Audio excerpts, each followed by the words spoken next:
আজ আমি করে নেব অসাধারণ টেস্টের পাট শাকের এক রেসিপি, নতুন ও ইউনিক একটা রেসিপি। আশা করছি আপনারা এভাবে হয়তো কখনোই পাট শাক রান্না করে খাননি। চিংড়ি মাছ দিয়ে পাট শাকের ঝোল, এভাবে পাট শাক রান্না করলে আপনাদের কিন্তু ভাতের পরিমাণ বেশি রান্না করতে হবে। এরকম করে পাট শাক রান্না করলে যে পাট শাক খেতে পছন্দ করে না সেও খেয়ে নেবে আঙুল চেটে, আর ভাত বেশি অবশ্যই লাগবে।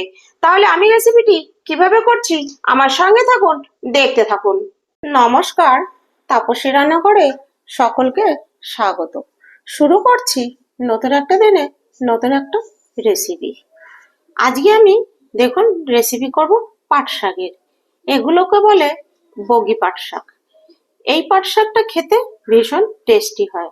একটা আছে লালতে পাট শাক। লালতে পাট শাকটা কিন্তু খেতে বেশি টেস্টি হয় না। এই শাকটা খেতে বেশি টেস্টি হয়, যেহেতু এটা আমাদের লোকাল বা বগি পাট শাক, যেটা দিয়ে পাট চাষ করা হয়, সেই পাটের শাক। এই শাকটা খেতে বেশি টেস্ট। শাকগুলো দেখুন আমি বেছে ভালো করে ধুয়ে নিয়েছি।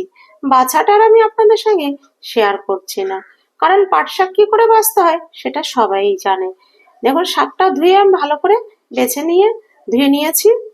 এবার এই শাক দিয়ে আমি একদম নতুন একটা রেসিপি আপনাদের সঙ্গে শেয়ার করব। আপনারা তো পাট শাকের অনেক রকম রেসিপি খেয়েছেন।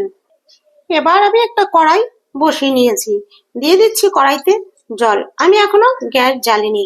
রেসিপিটা কিন্তু একদমই ইউনিক। এভাবে একবার পাট শাক করে খেলে আপনাদের বারবার খেতে ইচ্ছা করবে। দেখুন আমি যে পরিমাণ পাট শাক রান্না করব সেই হিসেবে আমি জল দিয়ে দিয়েছি। এবার দিয়ে দিচ্ছি পরিমাণ মতো নুন, দিচ্ছি সামান্য হলুদ। এভাবে পাট শাক রান্না করলে আপনাদের কিন্তু চাল একটু বেশি নিতে হবে।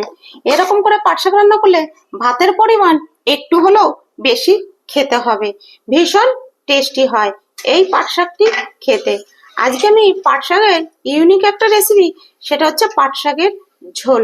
আর এইটি কিভাবে করছি, এবার এই জলের মধ্যে আমি এখন দিয়ে দেব, এই দেখুন আগে থেকে কেটে রেখেছি মাঝারি সাইজের দুটো পেঁয়াজ আর 5 থেকে 6টা কাঁচা লঙ্কা। ঝালটা আপনারা আপনাদের পছন্দ মতন ব্যবহার করবেন। আমি এবার এই জলের মধ্যেই দিয়ে দিয়েছি। এবারে কাঁচা লঙ্কা, নুন, হলুদ দিয়ে এই জলটাকে ভালো করে 2 থেকে 3 মিনিট ফুটিয়ে নেব। একবার আপনারা এরকম করে পাট শাক রান্না করে খেয়ে দেখতেই পারেন, ভীষণ টেস্টি হয় খেতে। আর পুরো একদম দেখেছেন তো নতুন একটা রান্না। পাট শাক তো আপনারা অনেক রকম ভাবে খেয়েছেন, এরকম করে কখনো কি করেছেন? আজ আমি আপনাদের সঙ্গে এটাই শেয়ার করব। তাহলে আমি এটা 2 থেকে 3 মিনিট ফুটতে দেব ভালো করে। 2 থেকে 3 মিনিট ভালো করে আমি ফুটিয়ে নিয়েছি। এবার দিয়ে দিচ্ছি পাট শাক। এবার ভালো করে মিশিয়ে দেব। দেখুন আমি ঝোলের সঙ্গে ভালো করে মিশিয়ে দিয়েছি। এবার কিন্তু আমি এটা আঁচ ফুল রেখে আরো 3 থেকে 4 মিনিট ফুটিয়ে নেব। দেখুন আমি শাক দিয়ে 4 মিনিট রান্না করে নিয়েছি, ফুল আছে। দেখুন শাক কিন্তু একদম গলে গিয়েছে।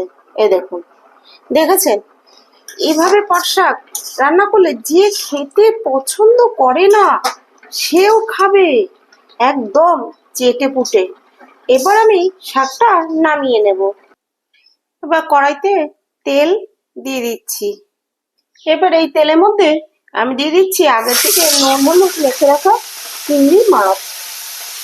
চিংড়ি মাছগুলো আমি লাল লাল করে ভেজে নেব।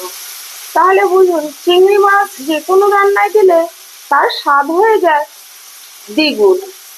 আমি চিংড়ি মাছ দিয়ে করছি, অনেকের আছে চিংড়ি মাছে অ্যালার্জি আছে, সেক্ষেত্রে আপনারা কিন্তু অন্য কোনো জ্যান্ত মাছ দিয়েও এই শাকের রেসিপিটি করে খেতে পারবেন। এবার মাছটা আমি লাল লাল করে ভেজে নেব। মাছ আমি লাল লাল করে ভেজে নিয়েছি, এবার তুলে নেব। এই তেলের মধ্যেই দিয়ে দিচ্ছি আর একটু তেল, দিয়ে দিচ্ছি 2টো শুকনো লঙ্কা। শুকনো লঙ্কাটা দিয়ে আমি একটু নেড়ে চেড়ে নিচ্ছি। এবার এখানে আমি দিয়ে দেব কিছুটা রসুন। এখানে ওই মোটামুটি বড় সাইজের একটা রসুন আছে। রসুনটা আমি ভালো করে থেতো করে নিয়ে তারপরে দিয়ে দিয়েছি। এবার রসুনটা হালকা বাদামি করে ভেজে নেব। রসুন আমার ভাজা হয়ে গেছে। এবার এখানে আমি দিয়ে দিচ্ছি পাট শাক। আমি এখানে দেখুন রসুন কিন্তু ফোড়নে ব্যবহার করলাম, দিয়ে ফোড়নের সঙ্গে পাট শাকটা ভালো করে আমি মিশিয়ে নিচ্ছি। একবার এভাবে পাট শাকের রেসিপি করে খেয়ে দেখবেন। আমি কথা দিচ্ছি আপনারা এরকম করে পাট শাক রান্না করলে ভাত বেশি খেতেই হবে, বেশি খাওয়া লাগবেই, মানে এতটাই টেস্টি হয়। শাকের টেস্টেই আপনারা ভাতটা বেশি খাবেন। আর যারা পাট শাক খেতে পছন্দ করে না তারাও কিন্তু পাট শাকটা খুব ভালো খাবে। দেখুন এবার ফোড়নের সঙ্গে ভালো করে মিশিয়ে নিয়েছি। শাক দিয়ে ফোড়নের সঙ্গে ভালো করে মিশিয়ে নিয়েছি। এবার দিয়ে দিচ্ছি ভেজে রাখা চিংড়ি মাছ। চিংড়ি মাছ দিয়ে আমি ভালো করে শাকের সঙ্গে মিশিয়ে দিচ্ছি। দিয়ে আমি 2 থেকে 3 মিনিট আরো রান্না করব। আশা করছি আমার এই ভিডিওটি আপনাদের কাছে ভালো লাগবে। ভিডিওটি ভালো লাগলে লাইক, কমেন্ট, সাবস্ক্রাইব করবেন। সাবস্ক্রাইব করে পাশে থাকা বেল আইকনটি প্রেস করে নোটিফিকেশনটি অন রাখবেন। যখনই আমি এরকম নিত্য নতুন ভিডিও আপলোড করব পৌঁছে যাবে সবার আগে আপনাদের কাছে। দেখুন কালারটাও দেখুন কি সুন্দর কালার এসছে, আর খুব সুন্দর একটা সেন্ট বেরিয়েছে। যেহেতু কাঁচা পেঁয়াজ ছড়িয়ে জলটা ভালো করে ফুটিয়ে নিয়ে তারপরে আবার রসুন ফোড়ন দেওয়া হয়েছে, খেতে এই কারণেই ভীষণ টেস্টি হয়। দেখুন আমি চিংড়ি মাছ দিয়ে আরো 3 মিনিট রান্না করে নিয়েছি। কতটা পাট শাক এতটাই মানে ভালো, পাট শাকটা নরম, কতগুলো পাট শাক দিয়েছি দেখেছেন, একদম কত কমে গিয়েছে, একদম অল্প হয়ে গিয়েছে। তাহলে হয়ে গেল কিন্তু আমার অসাধারণ টেস্টের চিংড়ি মাছ দিয়ে পাট শাকের ঝোল।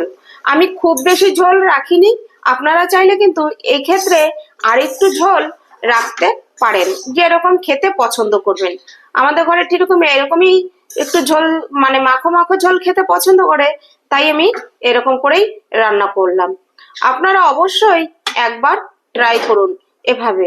এটাও বলে দিলাম চিংড়ি মাছ দিয়েও যদি খেতে না পারেন, যাদের চিংড়ি মাছে অ্যালার্জি আছে তারা অন্য কোনো জ্যান্ত মাছ দিয়ে এরকম করে পাট শাকের এই রেসিপিটি করে অবশ্যই খেতে পারেন। এবার আমি সার্ভ করেও দেখাচ্ছি। দেখুন যে বাটিটা আমি চিংড়ি মাছ ভেজে রেখেছিলাম ওই বাটিটাই আমি এই যে নামিয়ে নিচ্ছি। দেখেছেন দেখতেই বা কতটা সুন্দর হয়েছে। দেখুন আমি এই যে নামিয়ে নিয়েছি। পাট শাকের কালারটা কিন্তু পুরো সবুজ আছে, কালার কিন্তু চেঞ্জ হয়নি। ঠিক এরকম করে কিন্তু রান্নাটা করতে হবে। পাট শাকটা যেন ওভার কুক না হয়ে যায়, বেশি সিদ্ধ যদি হয়ে যায় সেক্ষেত্রে কিন্তু পাট শাকের স্বাদটা নষ্ট হয়ে যাবে আর খেতেও ভালো লাগবে না, শক্ত শক্ত হয়ে যাবে। আমি যে রান্না করেছি দেখুন কতটা নরম হয়েছে, দেখেছেন তো? এটা খেতে কোনো অসুবিধাই হবে না। আপনারাও বাড়িতে অবশ্যই একবার ট্রাই করুন। আর আপনারা খেয়ে কমেন্ট করে আমাকে জানাবেন যে আপনাদের কাছে রেসিপিটি কিরকম লেগেছে বা খেতে কিরকম লেগেছে। আমার এই রেসিপিটি আপনাদের কাছে ভালো লাগলে অবশ্যই একটা লাইক, কমেন্ট আর সাবস্ক্রাইব করুন। আমার পুরনো বন্ধুদের অনেক অনেক ধন্যবাদ। আর আমার নতুন বন্ধুদের কাছে আমার অনুরোধ, আমার চ্যানেলটি সাবস্ক্রাইব করে আমার পাশে থাকুন আর পাশে থাকা বেল আইকনটি প্রেস করে নোটিফিকেশনটি অন রাখুন।